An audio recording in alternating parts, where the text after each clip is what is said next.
अस्सलाम वालेकुम वरहमतुल्लाहि वबरकातुहू। नाज़रीन, ये अल शिफा होम्योपैथिक सेंटर है 111। हम होम्योपैथिक के बारे में आपको रोज़ाना एक दवाई के बारे में बताते हैं और उसकी मशहूर अलामत बताते हैं। आज जो दवाई है उसका नाम है प्लाटिना। प्लाटिना ये अमूमन दिमागी अलामत में ये नुमाया है। अगर आप दूसरे तरीके के इलाज मुआलजा हैं, एलोपैथिक है, यूनानी तिब है, चाइना की है तिब, आकुपंचर है, उनमें आपको इस तरह की बातें नहीं मिलेंगी जो होम्योपैथिक में मिलती हैं। होम्योपैथिक में दिमागी अलामत को बड़ी अहमियत हासिल है। इसमें वहम के मरीज़ भी होते हैं, स्ट्रेस के मरीज़ भी होते हैं, उनका बाकायदा कायदे के मुताबिक इलाज किया जाता है। और उनमें शक करने वाले मरीज़ भी होते हैं। वो असल में दिमागी बीमारी होती है। जो लोग शक करते हैं, जो लोग गीबत करते हैं, ये भी एक बीमारी है। जो लोग वहम करते हैं, ये भी एक बीमारी है। और जो लोग तकब्बर करते हैं, ये भी एक खिलाफ फितरत बात है। और कुछ लोग ऐसे होते हैं जो रोना उनको जल्दी आ जाता है, नरम मिजाज होते हैं, ये भी एक अलामत है। होम्योपैथिक इलाज में इसको बहुत ज़्यादा मद्देनज़र रखा गया है कि इस मरीज़ की ज़हनी कैफियत कैसी है। क्या वो सख्त तबीयत का है, या जोशीला है, गुस्से वाला है, लड़ता रहता है, या खामोश रहता है। ये सारे मुख्तलिफ मिजाज हैं इंसानों के, लेकिन उनकी दवाइयाँ हैं, उनका इलाज है।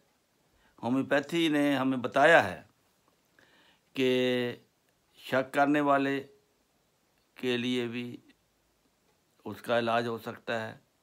वहम जो होता है, जो डर होता है, खौफ होता है, और किसी पर एतबार ना करना, ये भी ज़हनी बीमारी है। तो आज मैं आपको बताने वाला हूँ औरतों में ख़ास तौर पर ये दवाई इस्तेमाल होती है उन औरतों में जिनकी दिमागी कैफियत ठीक नहीं होती, और उसके साथ साथ रेमी ख़राबी होती है। ग़ालिबन इसी वजह से उनके दिमाग में भी ख़राबी होती है। वो मगरूर बहुत होती हैं। ऐसी औरतें जो अपने आप को बड़ा आला ख्याल करें, बाकी औरतों को हकारत की नज़र से देखें, और ये प्लाटिना की अलामत है। मुतकब्बर औरत जो अपने आप को अलग थलग सबसे आला ख्याल करे, बाकियों को समझे कि ये मुझसे कमतर हैं, और उसमें ज़रूर उसकी रेमी ख़राबी होगी, और उसकी वजह से उसके असरात जो है वो दिमाग की तरह जब मुंतकिल होते हैं, तो ये उसकी आदत ज़हनी कैफियत पैदा हो जाती है कि वो अपने आप को बहुत बड़ा ख्याल करती है। दूसरी औरतों के साथ मिलना भी पसंद नहीं करती। अगर मिलती भी है तो उनको बहुत छोटा समझती है कि उसको हर चीज़ ही इर्द गिर्द की माहौल ही वो अपने से छोटा ही नज़र आता है। तो ऐसी मतकबर औरतों के लिए प्लाटिना दवाई है। इसके साथ और भी अलामत हैं। उसको ख्वाहिश जमा बहुत होती है, हैज़ जल्द जल्द आता है और बड़ी मिकदार में आता है और जमा हुआ खून होता है उसका। इसके अलावा अगर दर्दें उसको हों तो दर्दें उसकी ऐसी होती हैं कि आहिस्ता आहिस्ता बढ़ती जाती हैं, बड़ी तेज़ हो जाती हैं, फिर आहिस्ता आहिस्ता ठीक होती जाती हैं खुद ही। ये इसकी अलामत होती है। और वो ख़ुद बताएगी कि पहले शुरू थे सुबह तो दर्द थोड़ी थोड़ी थी, फिर बढ़ रही है, फिर ज़्यादा हो गई है 2-4 घंटे के बाद फिर काम होना शुरू हो जाएगी और फिर ख़त्म भी हो जाएगी। ऐसी अलामतें। एक और दवाई भी है, उसका नाम है स्टैनम। वो ये कमज़ोर जो मरीज़ होते हैं जिस्मानी तौर पर, और सीने की तकलीफ़ हो या गले की तकलीफ़ हो या गले का कैंसर हो, उसमें ये हो जाती है। और कमर दर्द और दिमागी अलामतें, ये भी अदलती बदलती रहती हैं। इसके अलावा दर्दों के साथ अगर जिस्म का हिस्सा सुन्न हो जाए तो फिर भी उसकी प्लाटिना दवाई है। फिर सफ़र करने वाले जो लोग हैं, सफ़र के दौरान उनको कब्ज़ हो जाती है, पखाना नरम अगर आता है तो वो ले की तरह होता है, चिमट जाने वाला। तो ये पोरहेस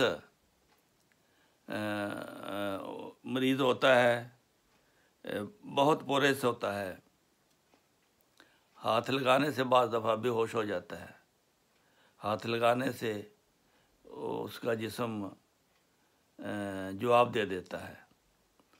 तो इस तरह ये आज की दवाई जो है ये मशहूर है। इसकी मशहूर अलामत प्लाटिना की ये है कि ज़हनी तौर पर मुतकब्बर, जुनून शहवत और स्याह और लोथड़ेदार हैज़ का खून, ये 3 अलामतें जिस औरत में हो उसमें ये प्लाटिना चंद दिन देने से उसका दिमाग भी ठीक होना शुरू हो जाएगा, उसकी तबीयत ठीक अपनी जगह पे आ जाएगी और उसकी सारी जो बीमारियां हैं वो कम तर होती जाएंगी। हफ्ते के अंदर अंदर वो बिल्कुल ठीक हो जाएगी। तो मौलवी तो कहेगा कि इसको जिन हो गया है, इसको भूत हो गया है, इसको ये हो गया है, लेकिन जिन भूत की जो है ये ख्याल, ये दरअसल अंदरूनी बीमारी का नतीजा होता है, हिस्टीरिया होता है या कुछ और रहमी ख़राबी की वजह से। अमूमन औरतों को ज़्यादा होता है, गाँव में ख़ास तौर पर। और जो वहमी लोग हैं, शक करने वाले लोग हैं, उनको ज़्यादा होता है।